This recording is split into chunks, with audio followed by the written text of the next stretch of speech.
Abra sua Bíblia comigo no livro de Ruth, capítulo 3. Daqui a pouco nós vamos sentar à mesa com o nosso Pai, com o nosso Senhor Deus e com o Espírito Santo.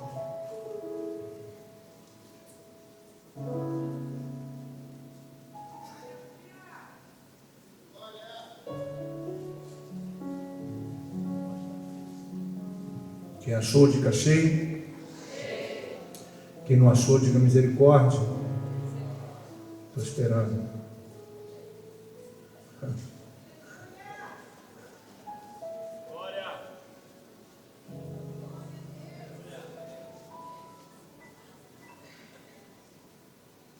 Capítulo 3. Deixa a sua Bíblia aberta. Quero falar um pouquinho sobre a história desse livro. E quero que você entenda o que Deus quer falar profundamente ao seu coração. O livro de Ruth, ele acontece no período da teocracia, que é o período dos juízes, juntamente com, contemporâneo à história dos 430 anos da teocracia, que é o período do livro dos juízes. Acontece essa história de Ruth durante esse período, mas o livro, ele não foi escrito nesse momento. Esse livro ficou disponível já depois de muitos anos da monarquia, quando Israel volta da Babilônia. Aí esse livro passa a ficar disponível como uma leitura sagrada, quando passa pelo processo do cânon. Mas eu quero levar você a entender um pouquinho essa história de um paradoxo. A Bíblia vai falar de uma mulher judia chamada Noemi, com seu marido e com seus 2 filhos. Eles eram oriundos de Belém. Belém fica dentro de Jerusalém. Era uma região simples, mas que tinha, ou que tem até os dias de hoje, a maior hectare de terra, de planície, para plantio, para ovelhas, para colocar os animais, que eram os campos de Boaz. É uma região muito grande, muito grande. Você vai a Belém, você consegue ver isso até os dias de hoje, porque preservaram aquela terra. Só que em Belém passa a haver um momento de escassez, falta de comida. A terra estava árida, seca. E o esposo de Noemi pega Noemi, seus 2 filhos, e vão para a região de Moabe. Quem não sabe, a região de Moabe fica do outro lado do Jordão, na Judéia. Mas antes de falar da terra, da geografia, eu quero falar de por que essa terra era chamada terra de Moabe.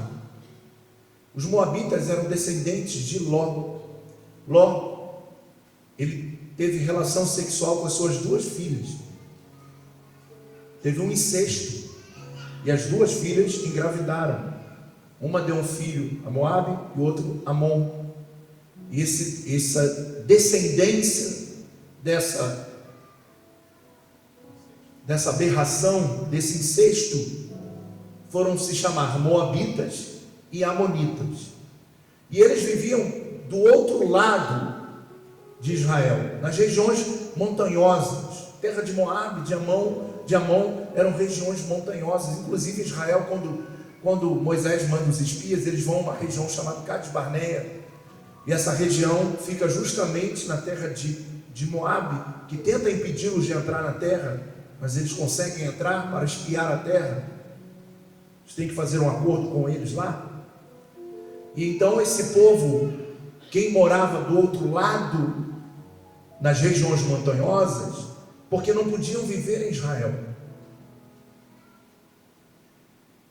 foram os amonitas, foram os moabitas, os edomitas, que eram descendentes de Esaú. todos foram para o outro lado de Israel, que hoje, nos dias de hoje, é a Jordânia.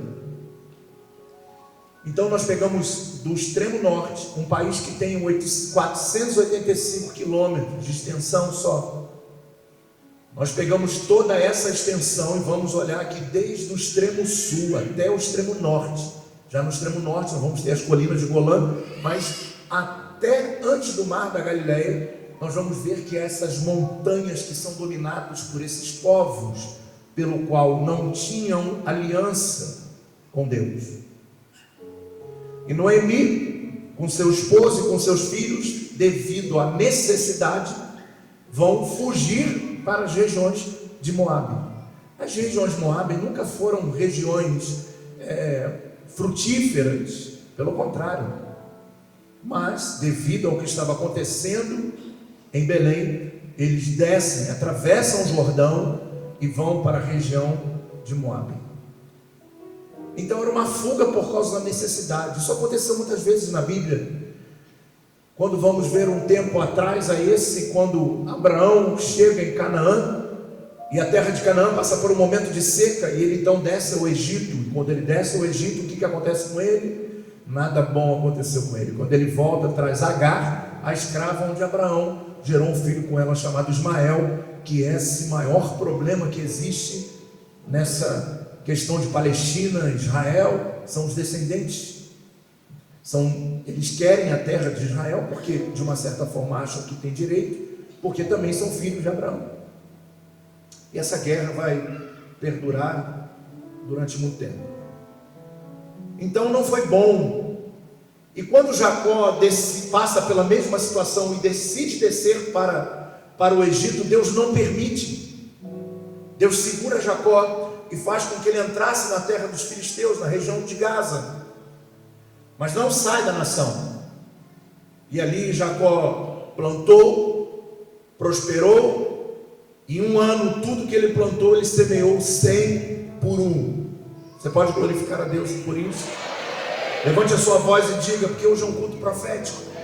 Levante a sua voz em alto e bom som e diga: na terra onde Deus me plantar, eu vou prosperar. Porque a aliança de Deus não é com a terra, é comigo. Glória a Deus. Aonde você for, tem que dar certo. Aonde você tocar, vai prosperar. E ele vai para a terra de Gerar, que era a terra dos filisteus, e prospera naquele lugar no momento de crise. No momento de crise, ele semeia, planta e prospera. E diz a Bíblia que ele semeou a 100 por 1 no momento de crise. Mas essa família, no desespero, vai para as regiões de Moabe. Então, o que acontecia nessa época? Era muito comum. O Egito, então, que era a maior potência do mundo, inclusive na escola bíblica, o pastor William estava dando aula hoje, falando justamente sobre, mostrando o mapa e mostrando essa região do Egito, que é chamado Delta do Nilo, que é o norte da África.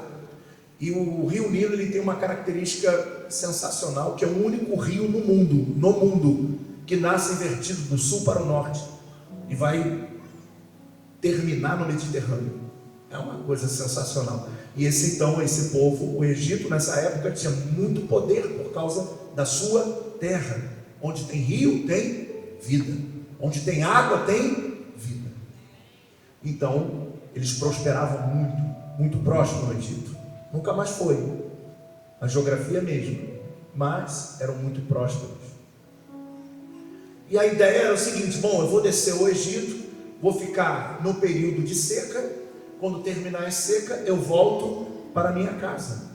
Você pode repetir comigo? A ideia de sair da terra que estava seca era ficar em algum lugar como provisão, mas não habitar lá. Só que Noemi, quando chega com a sua família, eles vão ficando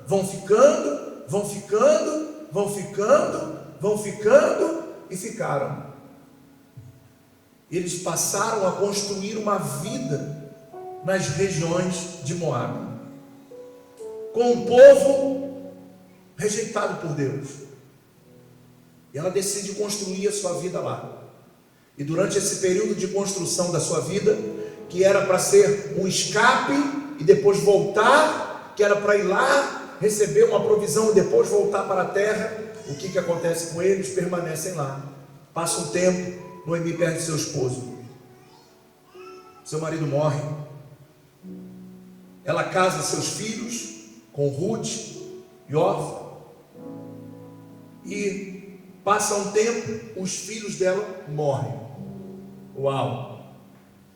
Foi para uma região onde não deveria morar, habitar. Perde marido e perde os 2 filhos. Eu quero mostrar o lado B da história, porque a gente só fala sobre Ruth e das virtudes de Ruth. Mas a história é muito profunda e mostra que por um momento, quando ela perde, e quando se perdia o marido, se perdia o sustento. E o sustento então era dado pelos filhos. E quando se perdiam os filhos, agora ela não tinha mais como sobreviver. E ela entende o que estava acontecendo com ela. Ela tem uma visão daquilo que estava acontecendo na vida dela. As suas noras eram apaixonadas por Noemi. Gostavam muito dela.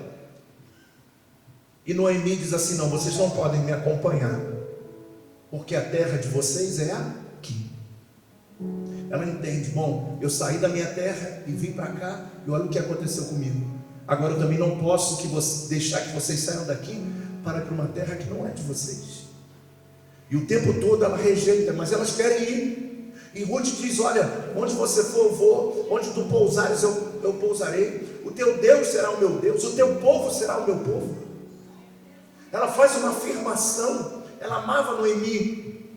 E Noemi diz: não, você não pode ir comigo. Passado um tempo, Orfa decide ficar, mas Ruth decide acompanhar aquela mulher a voltar para Belém. E ela decide voltar e leva então a sua filha. Nora é um genro. Nora são filhos que a gente ganha. Se não for assim é porque a gente não esteja identificando tão bem quem são as pessoas que casaram com os nossos filhos ou com as nossas filhas. A gente precisa valorizar essas pessoas, porque fazem parte agora da nossa história, da nossa família. E naquele momento em que ela deseja, eles vão. E aí, quando elas chegam em Belém, Noemi diz o seguinte: olha, eu tenho um parente, um amigo meu, que ele pode ajudar você. Ele pode ser a pessoa que vai ajudar você nesse momento da sua vida, que vai fazer alguma coisa por você, Ruth. E o nome dele era Boaz. Então Noemi dá uma direção. Olha que interessante. Quando Noemi volta depois de muitos anos, não é preciso os anos, por isso eu não vou dizer quantos anos, porque eu não vou ficar conjecturando coisas que não tem uma clareza, mas foram muitos anos. E quando ela volta, é interessante observar que ela chega em Belém, ela tem uma moral em Belém, ela tem conhecimento em Belém, ela tem força em Belém. Só que ela chega em Belém, e quando as pessoas vão chamar ela de Noemi, ela diz assim: por favor, não me chame de Noemi, me chame de Mara.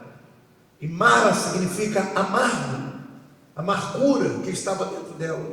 Perdeu seu marido, perdeu seus filhos, e agora ela não tinha sentido ou motivo para viver, ou para sentir alegria, simplesmente porque a sua nora decidiu seguir o Deus dela, o Deus da vida dela.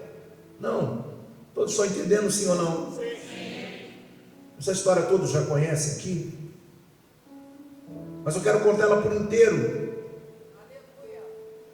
E quando ela chega lá, e ela diz: olha, eu vou fazer o seguinte, Boaz, ele vai cegar a terra, e ele vai ter um momento lá que ele vai estar cansado e ele vai deitar, e você vai ficar esperta, esperando o momento certo que ele deitar. Quando ele for deitar, você vai puxar o lençol e vai deitar aos pés de Boaz, e você aguarde o que vai acontecer. Foram as palavras que estão na Bíblia. Aguarde, porque eu não tenho tempo para ler tudo. Aguarde que você vai ver o que vai acontecer. E Ruth pegou a visão e foi. Boaz adormeceu e ela deitou, e quando ele dá conta de que Ruth está ali, ele toma um susto, diz: olha, quem é você? E como Noemi havia dito para ela, diz que você é a minha nora, é minha conhecida. E quando diz assim: olha, eu sou conhecida de Noemi, Boaz recebe aquela palavra com alegria. E aí o texto diz o seguinte, no capítulo 3, acharam? No versículo 9, para você poder entender, diz ele: quem é você? Perguntou ele. Sou sua serva Ruth, disse ela. Estenda a tua capa sobre a tua serva, pois o Senhor é resgatador. Repita comigo: resgatador. Sabe quem é resgatador? Aquele que resgata, aquele que vai salvar, aquele que vai em algum momento estender as mãos para salvar alguém, para resgatar alguém do perigo, para resgatar alguém do momento mais difícil que ela esteja passando. Essa palavra tem um impacto muito forte na minha vida, porque no dia que eu fui consagrado a pastor, quando eu fui primeiro consagrado a pastor, Deus colocou essa palavra e usou uma pessoa para falar para mim: olha, Deus está levantando você como Boaz. Aleluia. Deus vai usar você para resgatar pessoas. Deus vai usar você para tirar pessoas da sua vergonha, para arrancar pessoas da sua dificuldade, para que elas possam entender que haverá um novo tempo, um novo dia, que eu sou capaz de mudar a sorte, a vida de alguém, mesmo que ela esteja arrasada. Resgatador, diga aleluia, diga resgatador. E as irmãs aqui falaram muito, arrumei várias amiguinhas. Você arrumou várias resgatadoras, que nos seus maiores dificuldades vão ser essas irmãs que vão entrar na igreja e vão dizer: oi, como é que você está? Está tudo bem? Oi, amiga, estou mal, ora por mim, um vai orar por outro. Assim a igreja vai crescendo na graça, na unção e no conhecimento. Um estendendo a mão para o outro, dizendo: ó, estou aqui para te ajudar, estou aqui para orar por você, para interceder por você. Eu estou aqui para lutar a tua guerra, eu estou aqui para, junto com você, entrar na tua luta, entrar na tua adversidade. Eu nem sei o que é, mas eis-me aqui para resgatar você do perigo, da dor, do sofrimento. E ele diz, que coisa forte isso: pois o Senhor é resgatador. Boaz lhe respondeu: o Senhor a abençoe, minha filha. Olha, ela nunca iria ouvir isso em Moabe, porque o Deus de Moabe jamais poderia abençoá-la, porque o Deus de Moabe tem boca e não fala, tem ouvidos e não ouvem, tem olhos e não enxergam, tem nariz e não cheiram. Mas o Deus de Noemi é o Deus da vida, é o Deus da graça. Ele próprio é o resgatador. E ele disse: o Senhor abençoe, minha filha. Este seu gesto de bondade é ainda maior do que o primeiro, pois você poderia ter ido atrás dos mais jovens, ricos ou pobres. Agora, minha filha, não tenha medo, farei por você tudo o que me pedir. Ei, que coisa forte. Lembra que Ruth falou para Noemi: o teu Deus será o meu Deus. Agora, o Deus de Ruth, porque ela decidiu que o Deus de Noemi, que é o nosso Deus, seria Deus dela, diz para ela: eu vou te abençoar, eu vou te abençoar, eu vou mudar a tua vida, eu vou mudar a tua sorte. Diga glória a Deus. Nós temos duas cenas e dois tipos de pessoas aqui nessa noite. Eu já quero encerrar a mensagem. Nós temos dois tipos de pessoas aqui nessa noite: aqueles que fugiram por algum momento, mas permaneceram no lugar da fuga. E não deveriam de fazer isso. Era só um momento. Porque Belém é o seu lugar. Tem muita gente que foge da presença de Deus, foge do chamado de Deus, foge e ficam em Moabe. Sabe o que tem Moabe? Só desgraça, morte, sofrimento, dor. E quando se acorda, Noemi diz assim: meu Deus, o que eu fiz ter vindo para cá? Eu preciso voltar para Belém. E agora, outro tipo de pessoas que estão aqui, que jamais pensavam em ter algum tipo de oportunidade, porque moravam em Moabe, num lugar que nada acontecia, e agora estão tendo oportunidade para ir para Belém, começar uma nova história, um novo tempo. De qualquer forma, a ordem de Deus para todos nós hoje é: voltai para Belém. Voltai para Belém. Voltai para Belém. Voltai para Belém. Voltai para Belém. Diga isso para o irmão que está do seu lado. É tempo de voltar para Belém. Antes de sentar nessa mesa, nós precisamos consertar algumas coisas. Quando Noemi desperta, já era tarde, mas para Ruth era uma oportunidade. Foi necessário perder marido, filhos, para voltar para Belém. Você não está entendendo que Deus hoje está dizendo: eu estou te dando livramento. Sai de Moabe, que essa terra não é sua. Sai desse lugar, que esse lugar é um lugar de maldições. Sai de Moabe, que são inimigos de Israel. Sai de Moabe, porque Moabe, principalmente um pouquinho mais à frente na história, porque quando termina a teocracia começa a monarquia. E quantas vezes Moabe atacou Judá? Quantas vezes os moabitas, os amonitas atacaram Israel? Moravam na terra onde Deus não estava. Trocaram Belém por causa de uma dificuldade. Sabe qual é o problema? Muitas das vezes a gente não tem uma visão periférica do problema. Nós vamos fugindo. Até quando fugir? Você pensa, as pessoas que fogem, elas acham que por um momento elas sentem alegria. Assim como Noemi, chegaram lá, tinha comida, tinha tudo. Os filhos arrumaram duas meninas bonitas que amavam ela, e ela achou que estava tudo bem. Até quando começou a acontecer tudo o que aconteceu para que ela despertasse. Volta para Belém. E aqui estava Moabe, que nasceu em Moabe, que viveu em Moabe, tinha a oportunidade de voltar para aquele lugar onde aquela que tinha bênção não queria. Aquela que não carregava a bênção, que não tinha o direito da bênção de Deus, de Yahvé, agora é aquela que vai experimentar dizendo: o teu Deus será o meu Deus, eu preciso sair daqui.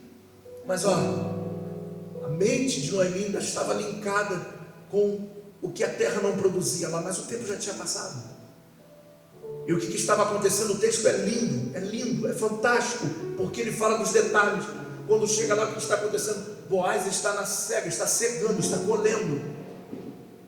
Então significa que a escassez já tinha ido embora há muito tempo. Não tinha motivos para morar em Moabe, apenas se refugiar em Moabe, mas depois voltar. Muitas das vezes nós fugimos para dar um tempo. O problema é que esse tempo que a gente pede, muitas pessoas pedem um tempo a Deus e vão para Moabe, mas depois se acostumam em Moabe e nunca mais voltam para Belém.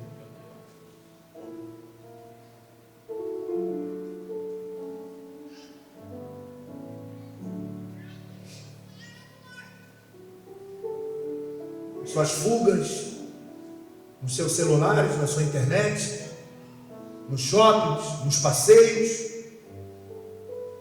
Mas um dia você vai ter que voltar para Belém, porque a sua terra é Belém, a sua terra é Jerusalém. E olha que interessante, que agora elas teriam que atravessar o Jordão para voltar. Para Ruth era um retorno, Aliás, para Noemi era um retorno, para Ruth uma oportunidade. O caminho tudo novo. Fico imaginando ela subindo para Jerusalém, contemplando aquela terra, dizendo: Noemi, por que tu saiu daqui, Noemi? Por que você saiu daqui? Porque a gente acha muitas das vezes que está no lugar certo, a gente está sofrendo. Ouça isso, quem tem ouvidos ouça. Quantas pessoas criam uma conexão de que estão no lugar certo, mas aí começam a dizer: estou sofrendo. No lugar certo, ninguém sofre. São momentos que às vezes precisamos de um refúgio, precisamos beber uma aguinha, como eu preguei quinta-feira aqui. As águas de descanso. Precisamos dessas águas em momentos, mas não podemos ficar em Moabe. Moabe era só um momento de refrigério. E olha o que acontece com elas. Eles casam. E aí gera um filho. Uau! Ruth está segurando um bebê.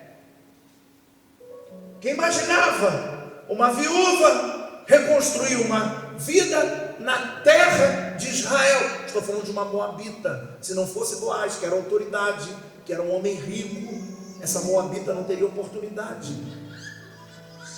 Por isso que a Bíblia diz que ele resgatou ela. E quando vamos olhar isso no original, vamos entender que, segundo a lei, para resgatar alguém de um outro povo tinha que se pagar. Boaz paga para que Ruth possa morar em Jerusalém. Que coisa! Ele ama aquela mulher. E aí o fruto do amor deles passa a ter um filho. Aleluia. Aleluia. Aleluia. E eu vou dizer para você, porque aqui no capítulo 3, quero que você vá comigo aqui, no versículo 14, diz assim: ela ficou deitada aos pés dele até de manhã, mas levantou-se antes de clarear para não ser reconhecida. Boaz pensou: ninguém deve saber que essa mulher esteve na eira. Então ela não poderia ser vista ali, uma moabita naquele lugar. Mas quando se pagasse o direito dela ser a esposa dele, ela estava livre. Livre de Moabe. Então você vê uma pessoa que era livre de Moabe e vai viver aprisionada em Moabe, insanidade. E vamos ver uma pessoa de Moabe ser livre na terra daquela que não valorizou a sua liberdade. Só porque passou por uma dificuldade, saiu da posição. Eu sei que Deus está falando com todos aqui. A não ser que você não tenha aliança com Deus, aí eu não sei o que fazer, nem quero fazer nada.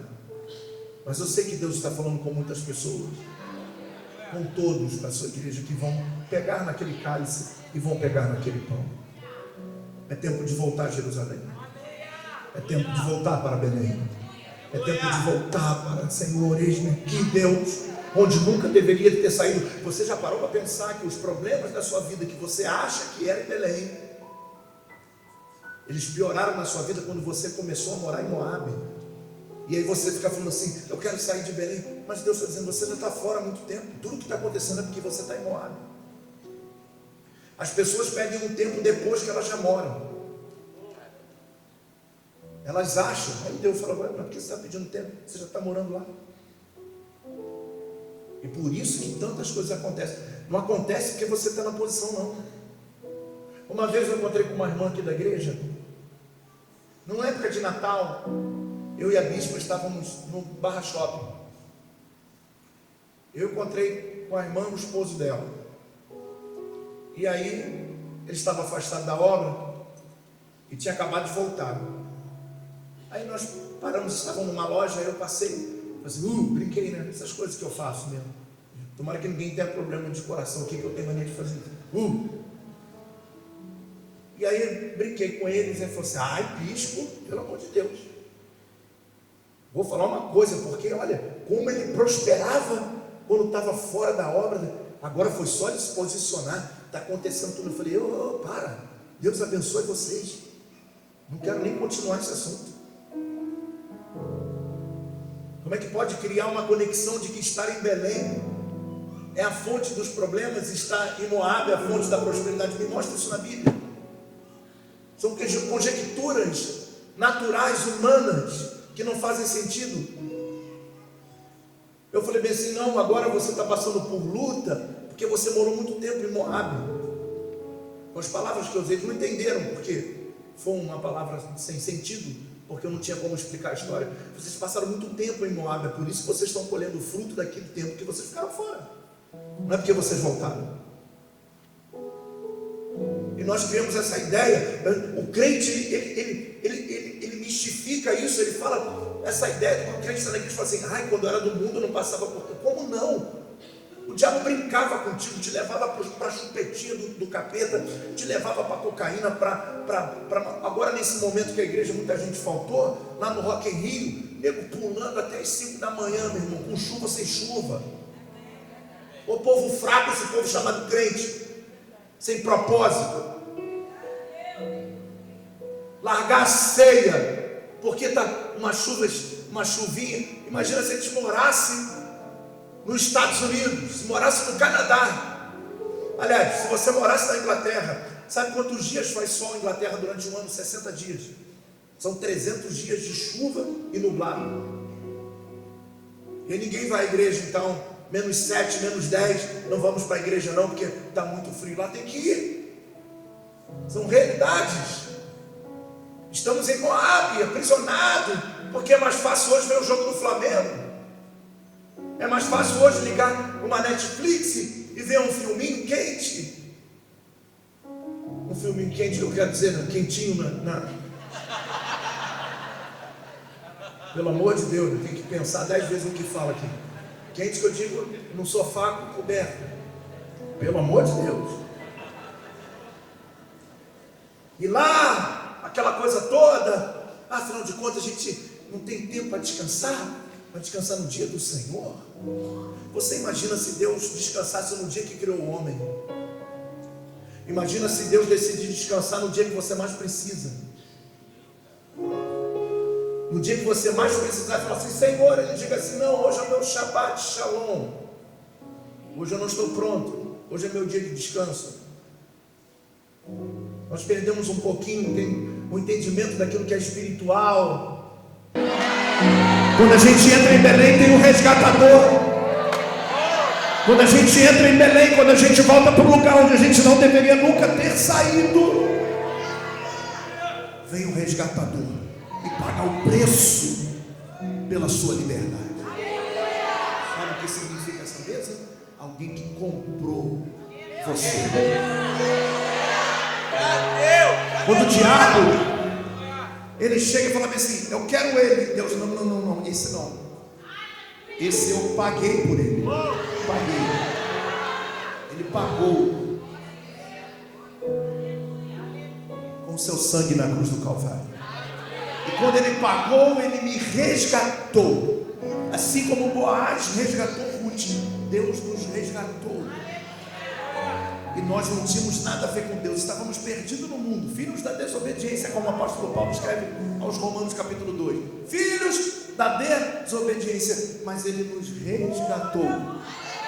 E Colossenses 1,13 diz que ele nos resgatou do império das trevas, do monturo, da lama, da imundície, e nos transportou para o reino do Filho do seu amor. Repita comigo, Deus me tirou de Moabe e me transportou para Belém.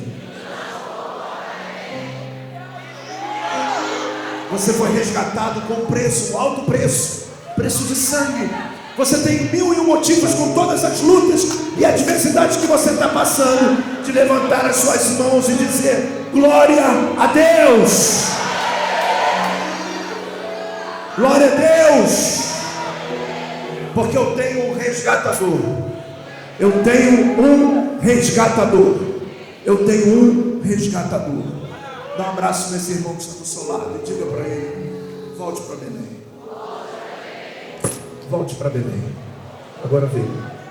Volte para Belém.